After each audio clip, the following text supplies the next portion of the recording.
ದುಷ್ಕರ್ಮಿಗಳ ಅಟ್ಟಹಾಸ ಮಾಡೋದಕ್ಕೆ ಈಗಾಗಲೇ ಭಾರತ ಸರ್ಕಾರ ಸನ್ಮಾನ್ಯ ಪ್ರಧಾನಮಂತ್ರಿ ನರೇಂದ್ರ ಮೋದಿಯವರ ಮಾರ್ಗದರ್ಶನದಲ್ಲಿ ಎಲ್ಲಾ ತರಹದ ಕ್ರಮಗಳನ್ನು ಕೂಡ ತೆಗೆದುಕೊಂಡಿದೆ.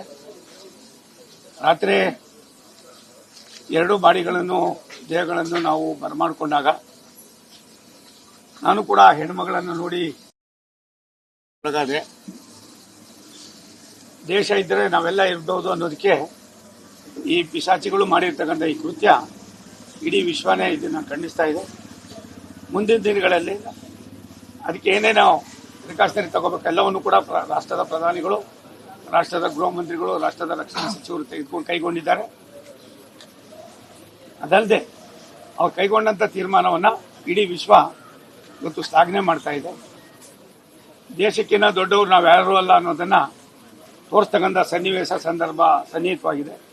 ಇದರಲ್ಲಿ ರಾಷ್ಟ್ರದ ಪ್ರಧಾನಮಂತ್ರಿಗಳು ತಮ್ಮ ಅನುಭವವನ್ನು ಹಂಚಿಕೊಳ್ತಕ್ಕಂಥದ್ದು ದೇಶದ ಸಂರಕ್ಷಣೆಯಲ್ಲಿ ಒಬ್ಬ ಸಾಮಾನ್ಯ ನಾಗರಿಕರಿಗೆ ಆಗಿರ್ತಕ್ಕಂಥ ಈ ಒಂದು ಆಘಾತ ಪ್ರಾಯಶಃ ಆ ಪಿಶಾಚಿಗಳಿಗೆ ಅರ್ಥ ಆಗಿದೆಯಲ್ಲ ಗೊತ್ತಿಲ್ಲ.